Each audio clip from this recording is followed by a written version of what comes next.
welcome back to my channel. So today I'm going to be talking about the 5 books that I read in the month of January. So this month I read 1 physical book, 2 ebooks, and 2 audiobooks. So let's jump into it. The first book that I read this month was It Girl by Ruth Ware. I listened to this one on audiobook, and I picked this one up because it was the January Redheads book club pick, which is a book club run by Jackie from The Toast and a few other girls, and I am really bad at keeping up with them, but this one I was super interested in. I have had mixed feelings about Ruth Ware's books so far. I usually really love the build-up and then I don't enjoy the ending, and I had a completely different experience with this one. I really loved the ending. I didn't see it coming. I didn't guess the person that did it. I'm kind of getting ahead of myself. So this book, if you don't know, is about a girl who goes off to college and she is murdered, and they think that they have the person who did it and they've been arrested, and they have always claimed that they're innocent. This person dies and they start kind of rethinking maybe he didn't do it. It was really entertaining. It reminded me a lot of In My Dreams I Hold a Knife by Ashley Winstead. I think mainly because of the college aspect and the dual timeline back and forth between college and present day, but I really loved it. I gave it 4 stars, and I think this is my favorite Ruth Ware. Actually, by far my favorite Ruth Ware. I really enjoyed it.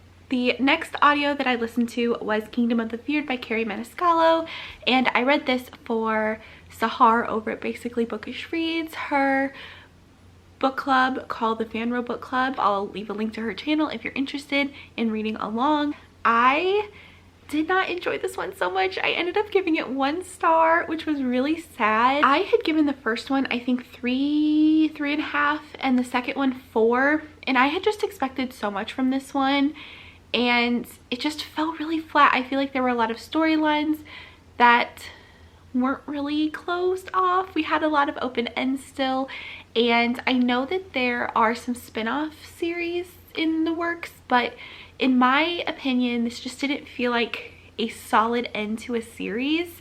I felt like that maybe the spin-offs will make the world a little better, but I don't know, I just didn't really love the ending of the series. It didn't feel complete to me. We did talk about this in the live show. If you want to hear all of our spoilery thoughts on it, I will also link that down below. Next, I read A Lie for a Lie by Helena Hunting. This was a hockey romance, and I'm not really sure what I can say without spoiling it, but basically the guy is this big player and he goes off to Alaska to have a trip with his brother, but his brother can no longer go. So on the flight there he meets this girl, and she is just so nervous, but she's taking this trip by herself, and they just kind of bond, and that's all I'll say without anything too spoilery. But this book was fine. Like, I don't know, it was just really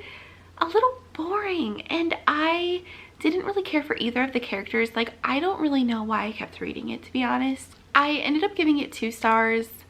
I don't know, it wasn't my favorite. I didn't love the romance, I didn't love the characters. It was okay, but not my favorite. This is a part of a series though, and I don't know if I'm going to continue. I had kind of planned to read another book in this series this month, and I didn't because I just really struggled through this first one. So if you have read this series, let me know if it is worth continuing, and I might continue on. The next ebook I read was Playing Hard to Get by Monica Murphy, and I loved it. This is another sports romance, and it follows a football player and his tutor. So I really loved this one.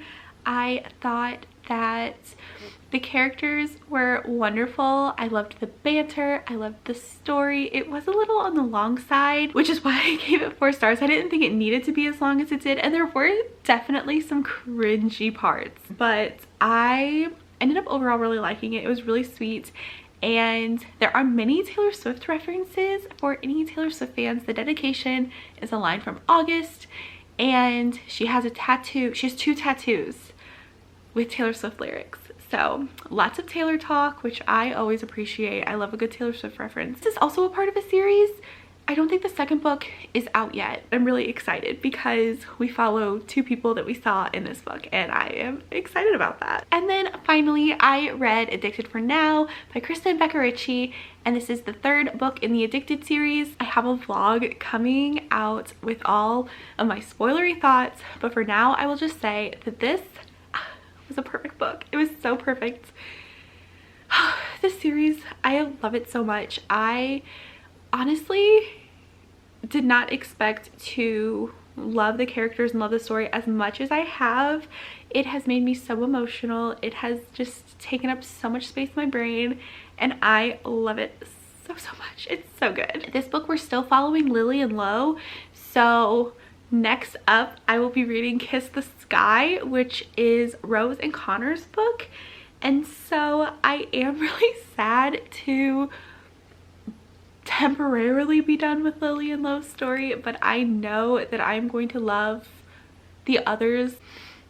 I don't know if as much, but enough. But yeah, there's not much I can say because it is the third book in the series, but I loved it so much. It was wonderful. These books just, they are so much more than a romance. You have found family, you have real family, you have just coming over, two people coming over addictions, and this one had like a weird like little mystery element to it that was really interesting. And yeah, I don't know, I loved it. So this was by far the best book that I read this month. But thank you so much for watching. Don't forget to like this video if you did, and subscribe to my channel if you would like to see more bookish content from me. And thank you again for watching. I'll see you in my next video. Bye.